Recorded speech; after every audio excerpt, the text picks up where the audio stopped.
Ladies and gentlemen, this is your local Grandmaster Taekwondo, and today we are coming at you with another episode of Gaming's Hottest Takes. This seems to be a series that you guys want, and guess what? I want it too. On my most recent tweet to ask you guys for your hot takes, you actually have provided me with way more ammunition than I was honestly expecting. So here we go. Let's read into your hot takes and what I think of them. As always, if you like what you see here and you want to see more, subscribe to the YouTube channel with the bell notification on. I stream every Tuesdays, Wednesdays, and Thursdays now at 9 p.m. exclusively on twitch.tv/Taekwondo. I nailed that intro! Let's go, baby! Mike Plezzy says the finals updates are good, but where are the kill cams? I don't know, dude, but that's a genius idea. It's something that I've been feeling like, at least maybe not in the main finals community, but at least in our community here in the dojo, all of us who are playing the finals, we are all asking for kill cams for one reason and one reason only: hackers. They recently nerfed recon sensors, which is pretty awesome, but on top of that, you still want kill cams, man. You want to be able to observe how you got killed and call BS on it if you need to. So I'm with this one. Fluxhound says the Call of Duty Black Ops series are mid at best. This is the first hot chick that I disagree with. You are wrong, buddy. If anything, the Modern Warfare series, not the OG Modern Warfare series, but the new Modern Warfare series is mid, underwhelming at best. The only thing carrying it, Warzone. But Black Ops, dude, I mean, come on, man. Like, Black Ops had the Vietnam War, which was like probably one of the first, well, there was World at War too, but Black Ops was like one of the most violent and gory Call of Duty franchises to date. It also really, it like completely re-innovated like zombies. It just refined it into a manner that it just made so much sense, especially with the zombie storyline. The storyline of the campaigns was insane. Also, don't forget Call of Duty Blackout, man. That's my favorite Call of Duty Battle Royale. I like it way more than Warzone. So that's my hot take. So suck on that. Tell me how it tastes. Xmas Jackson Flaxen Waxen Mr. Nico says, old Mario isn't as good as the entire world makes it out to be.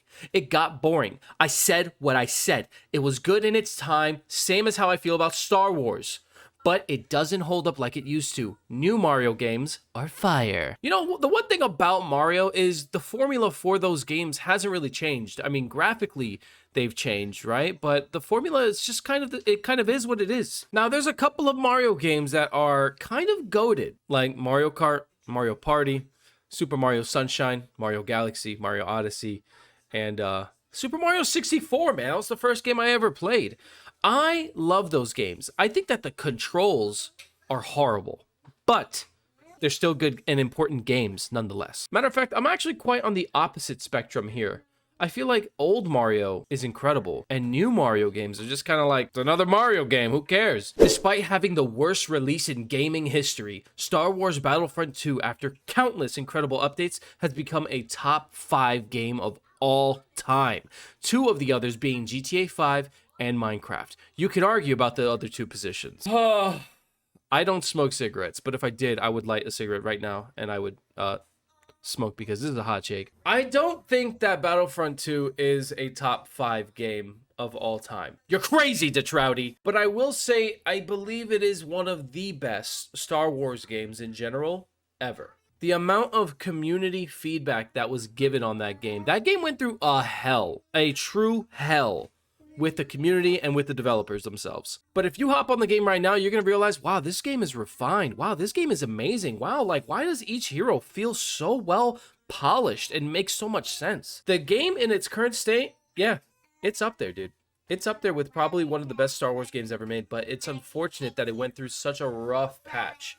As for top 5 games of all time, I don't think Star Wars is in there, and you know why? Because this is my top 5. I don't have any specific order in what I would put my top 5 in, and it's easier to do like a top 10 or a top 15. Anyways, Red Dead 2, Elden Ring, The Last of Us Part 1, Halo 3, and Def Jam, Fight for New York. That's my top 5. Do with that what you will, Billy. Graphics have reached a point where they don't need to be any better. The worlds don't need to be any bigger. Chasing the next level is hurting gaming as a whole. This is an interesting hot take, mainly because I agree with this and I don't agree with this. I agree with half of what you're saying. Graphics have gotten to a point where it is genuinely concerning. Some games look so real that I think it's a movie until you put a controller in my hand and tell me to move. But I believe that there is a clear understanding that some games don't need to be that damn big. They don't. They really don't need to be as big as they are. Some of the Assassin's Creed games are kind of overkilling it with their world sizes. Valhalla was that the one I'm referring to? The freaking map is so stupid big, I literally stopped playing it. I saw how big the map was, and I was like, no. But at the same time, if they can make a cohesive, solid gaming experience with a game that looks even more real, and if the world just so happens to be big, but it also is cohesive, there's nothing wrong with that, you know? If they can make it work. But more times often than not, they will make a game that the graphics are really nice and the world is so stupid big. Starfield! But there's nothing to do in the world. It's unnecessary. It's unnecessary. You make a world that's like the size of my ass, but there's nothing to do except smell the caca. Warzone ruined Call of Duty.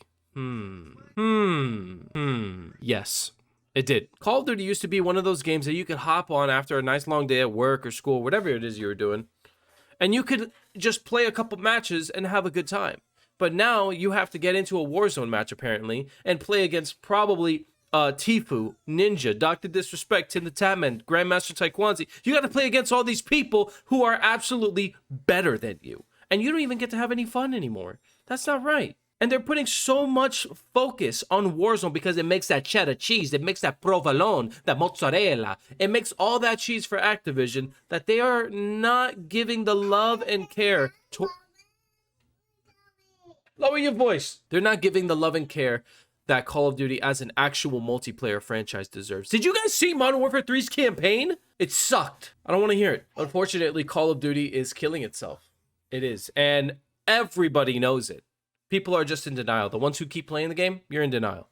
Good for you. I'm glad you're still trying to find a way to make it work. Eventually, you will hop on the finals. And eventually, you will make a cash out. And eventually, I'll see you in the dojo, baby. Because that's it. That's all of our hot takes for today. I hope you guys enjoyed. If you liked the video, make sure to leave a like on the video. Subscribe to the channel with the bell notification on. And as always, I'll see you in the Discord. I'll see you in the next Twitch stream. I'll see you in the next YouTube video. Hell, maybe I'll even see you at the supermarket. I love you. God bless you. Have a good day.